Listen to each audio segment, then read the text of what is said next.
Oke, assalamualaikum warahmatullahi wabarakatuh. Kembali lagi bersama kami di Info K3 Residing. Pada kesempatan kali ini kita akan sharing terkait dengan komunikasi efektif. Oke, jadi komunikasi efektif itu salah satu aktivitas yang rutin dilakukan ya. Maksudnya itu komunikasi adalah salah satu aktivitas yang rutin dilakukan di pelayanan kesehatan gitu. Salah satunya adalah rumah sakit atau puskesmas gitu. Nah, untuk komunikasi sendiri pada pelayanan kesehatan itu antara tenaga kesehatan dengan pasien, antara tenaga kesehatan dengan keluarga, dan antara tenaga kesehatan dengan tim kesehatan gitu. Nah, kalau di akreditasi sendiri, komunikasi efektif ini masuk ke dalam babnya mutu kalau nggak salah ya, di PMKP. Bisa juga khususnya di keselamatan pasien gitu. Oke. Nah, kali ini kita tidak akan bicara teori, tapi kita langsung praktek aja ya. Jadi kalau kita lihat akreditasi itu, ada yang dinamakan SBAR atau TBAK. SBAR atau TBAK itu adalah salah satu cara komunikasi efektif yang patut dilakukan oleh setiap tenaga kesehatan gitu. Nah, SBAR itu singkatan dari apa sih? Situasi, background, assessment, dan rekomendasi. Oke, di mana SBAR ini itu akan ditulis atau diinput atau dimasukkan di CPPT atau CPPT-nya pasien, catatan perkembangan pasien terintegrasi. Itu kalau di rumah sakit. Kalau untuk di puskesmas kayaknya masuknya itu di rekam medis ya. Buku rekam medisnya pasien gitu. Oke. Nah, untuk SBAR sendiri kalau di puskesmas itu biasanya kan untuk pelaporan kondisi kritis pasien ya. Jadi ada pasien kondisi kritis di mana DPJP-nya tidak di tempat sehingga dibutuhkan komunikasi antara dokter jaga dengan DPJP atau dengan antara perawat dengan dokter atau DPJP-nya gitu. Nah, SBAR ini biasanya dilakukan via telepon gitu karena kan memang kondisinya sedang tidak ada di tempat ya. Gitu. Kalaupun ada di tempat, SBAR pun tetap bisa dilaksanakan gitu. Oke, nah contohnya itu adalah seperti ini. Jadi untuk SBAR sendiri merupakan kerangka acuan dalam pelaporan kondisi pasien yang memerlukan perhatian atau tindakan segera. Jadi udah spesifik nih di kondisi pasien yang kritis atau memang sedang urgent, darurat atau sedang memerlukan perhatian atau tindakan segera. Nah, SBAR ini singkatan dari situation. S-nya itu situation, yaitu kondisi terkini pada pasien. B-nya itu adalah background atau informasi penting apa yang berhubungan dengan kondisi pasien terkini.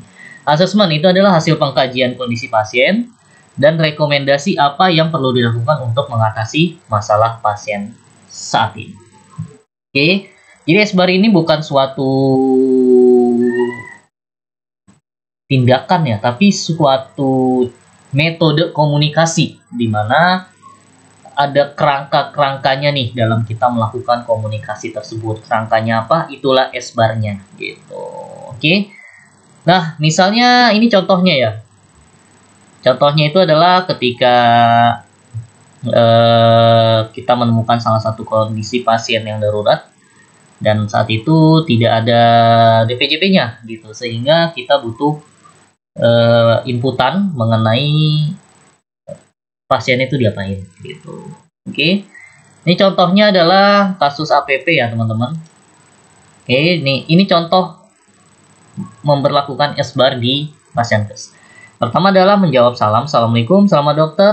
Selamat malam dokter. Saya adalah perawat Tuti, perawat rumah sakit ruang RPU lantai 2 RSSA Ciputat. Saya mau melaporkan pasien Tuan Sofian. Oke.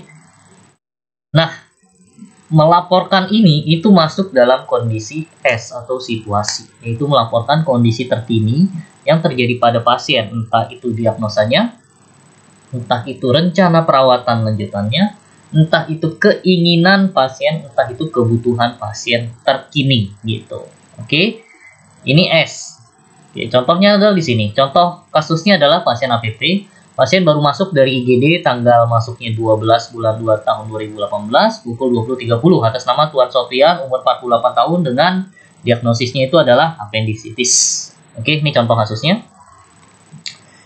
Oke. Jadi ini adalah situasi pasiennya. Oke, nah backgroundnya adalah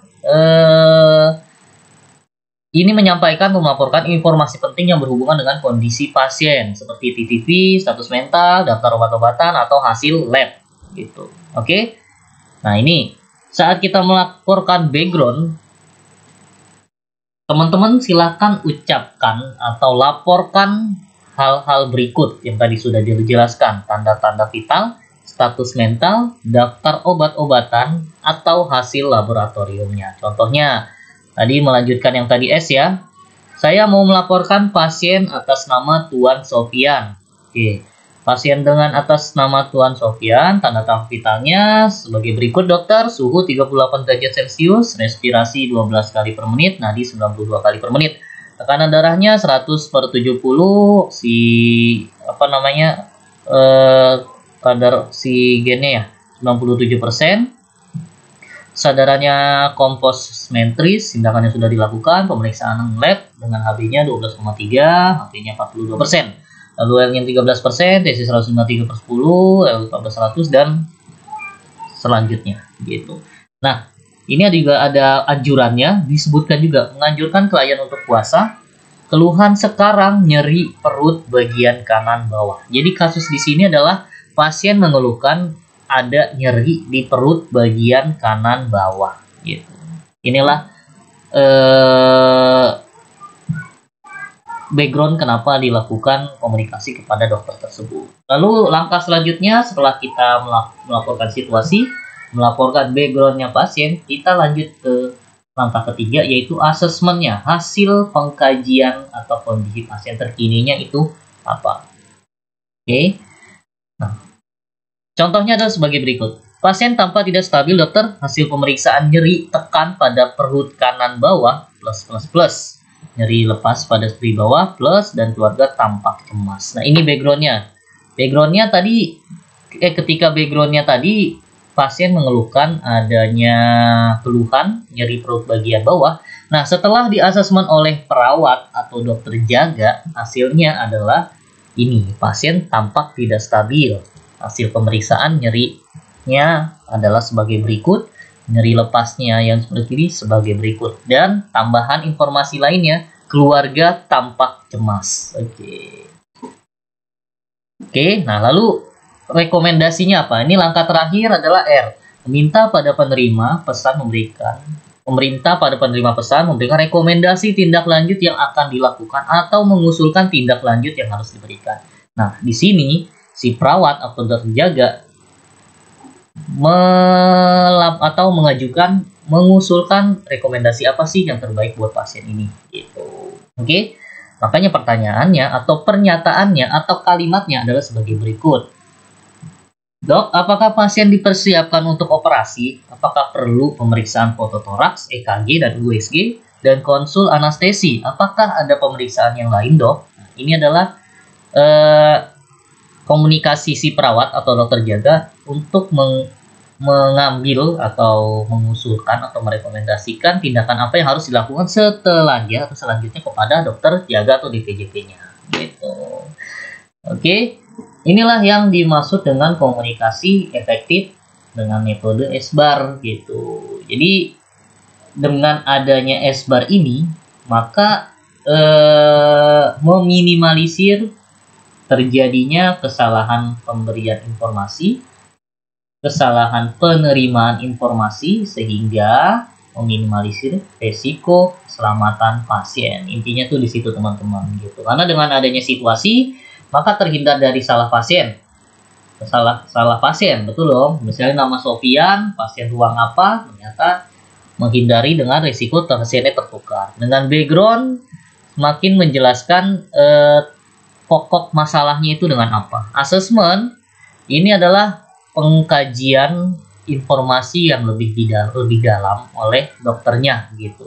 Dan rekomendasi ini untuk tindak lanjutnya, sehingga ketika SBA dilakukan, rekomendasi yang diberikan akan jauh lebih efektif, akan jauh lebih bagus gitu untuk pasiennya gitu, sehingga pasiennya lebih terselamatkan, pasien safety-nya. Ini adalah yang dimaksud dengan Contoh esbar teman-teman. Lalu bagaimana kalau perlakuannya itu di puskesmas? Sedangkan di puskesmas kebanyakan itu jarang sekali rawat inap ya.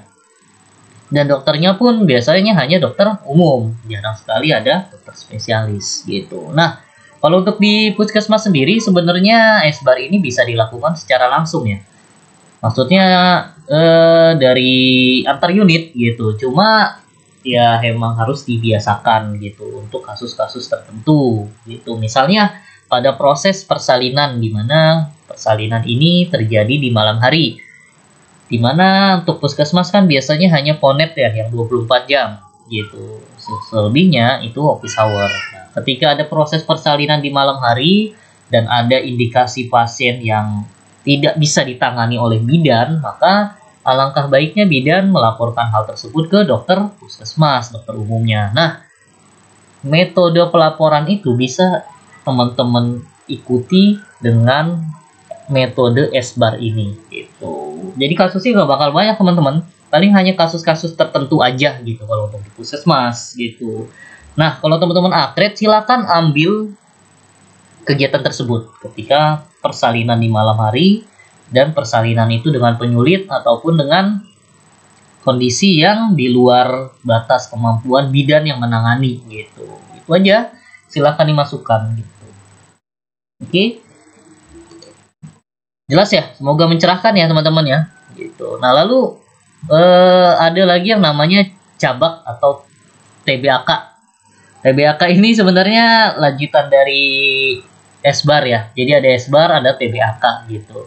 Jadi kalau TBAK ini adalah suatu pemberian perintah secara lisan atau lewat telepon dan dikonfirmasi menggunakan TBAK atau cabak gitu. Jadi kalau tadi komunikasi esbar untuk mencari rekomendasi, nah lanjutan dari esbar itu adalah TBAK. Kenapa? Karena sering sekali terjadi miss teman-teman. Mungkin S-nya sudah benar, B-nya udah benar, A-nya udah benar, R-nya udah benar. Bagi yang melaporkan atau yang mengusulkan gitu. Tapi ketika diterima oleh penerima pesan, oleh perawat atau dokter yang menelepon, itu seringkali ada mispersepsi gitu di sana. Ada resiko kesalahan juga di sana, sehingga dibutuhkan satu metode lagi agar instruksi yang diberikan, rekomendasi yang diberikan itu tidak terjadi miskom gitu, sehingga perlu konfirmasi lanjutan yang biasanya digunakan dengan metode TBAK gitu yang sering teman-teman dengar gitu. Oke, ini lanjutannya ya. Jadi kalau esbar itu metode komunikasinya, nah TBAK ini metode konfirmasinya. Jadi benar-benar minimalisir kesalahan teman-teman, kesalahan komunikasi gitu. Oke. Nah, biasanya ada yang cabak atau TBAK, silakan teman-teman pilih aja. Sebenarnya sih nggak beda jauh gitu, cuma beda ininya aja sih, stempelnya ya gitu. Oke, ada nggak ya di sini ya? Oke, nya nggak ada ya. Nah, cuma beda apa namanya, stempelnya biasanya teman-teman. Nah, kalau cabak ini adalah catat, baca, dan konfirmasi ulang gitu. Sama aja kayak TBAK. TBAK adalah tulis, baca, A-nya itu saya lupa apa ya. Kayaknya itu A-nya itu apa? Saya lupa ya. Tulis, baca, dan konfirmasi. Oh ya, kayak tulis, baca, dan konfirmasi. Sama aja ya. Jadi sama aja ternyata. Kalau yang di sini adalah cabak, catat atau tulis, B-nya itu baca, K-nya itu adalah konfirmasi ulang gitu. Oke, jadi ketika dokter, lanjutan dari tadi ya, ketika si dokter BPJP ini mengasih rekomendasi, silahkan teman-teman lakukan tulis. Oke, tulisnya di mana gitu pertanyaannya kan. Nah, kalau kita di rumah sakit, kita punya ada yang namanya CPPT, catatan perkembangan pasien terintegrasi gitu. Nah, kalau untuk teman-teman di puskesmas, kayaknya nggak ada sih CPPT ini ya. Adanya paling ya di buku rekam medis pasien aja gitu. Oke, tulis saja di sana gitu. Catat apa isi pesan dari si dokter, si DPJP. Oke, ketika sudah selesai ditulis pesannya, silakan teman-teman baca kembali. Oke, jadi dokter silakan teman lakukan bla bla bla bla bla bla, teman-teman isi.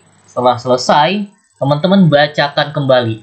Bacakan kembali secara lengkap isi pesan atau perintah yang dicatat. Bila menyangkut nama obat norum atau hasil laboratorium kritis, dibaca kembali dengan mengeja huruf. Bila memungkinkan, gunakan kode fonetik internasional. Oke? Jadi kalau ada obat norum atau hasil lab, silakan eja dengan jelas, teman-teman. Bahkan direkomendasikan dengan kode fonetik internasional, alfa, beta, Charlie, yang seperti itu loh, gitu. Oke, jadi dicatat isi pesannya, dibacakan ulang, yang terakhir adalah konfirmasi ulang. Oke, jadi setelah teman-teman tulis, catat, bacakan, apakah benar dokter ini yang diperintahkan, apakah benar ini dokter yang dokter instruksikan, itu adalah konfirmasi ulang. Oke.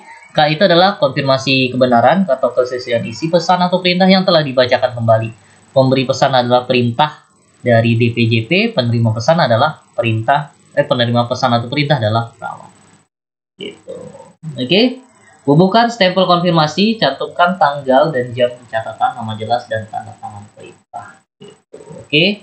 Dan di sini ada stempel TBAK-nya, teman-teman. Gitu. Jadi stempel TBAK, tulis tanggal dan jam pencatatan, nama jelas dan tanda tangan perintah. Oke dokter, ini saya bacakan kembali seperti ini. Benar ya dokter ya? Kalau dokter ketika benar stempel. Baik. Gitu. Saya catat dok ya perintahnya bla bla bla bla bla bla bla bla bla bla. Tanda tangan. Inilah yang disebut dengan komunikasi efektif di fasilitas pelayanan kesehatan gitu. Nah kalau untuk di puskesmas, karena nggak terlalu banyak ya metodenya, atau kegiatannya atau aktivitasnya, paling teman-teman bisa menggunakan komunikasi ini ya disesuaikan aja gitu. Kalau tadi saran saya mungkin ketika aktivitas persalinan dengan penyulit di malam hari di mana tidak ada dokter umumnya gitu. Oke, itu juga bisa diaplikasikan di sana. Itu aja sih. Semoga mencerahkan ya teman-teman ya gitu. Intinya SBAR dan TBAK adalah satu proses, satu kesatuan yang tidak terpisahkan. Ketika teman-teman melakukan komunikasi dengan SBAR, maka perlu metode lanjutannya, yaitu metode lanjutan TBAK atau cabang gitu. Karena ya resiko untuk kesalahan itu tidak hanya ketika komunikasi, tapi ketika juga kita menerima pesannya itu juga ada risiko. Makanya dengan adanya SBAR, TBAK atau jabak, maka resiko kesalahan atau resiko keselamatan pasien bisa diminimalisir. Itu sih fungsinya. Oke, mungkin dari saya sekian. Semoga mencerahkan ya. Terima kasih atas kesempatannya. Selamat sore. Assalamualaikum warahmatullahi wabarakatuh.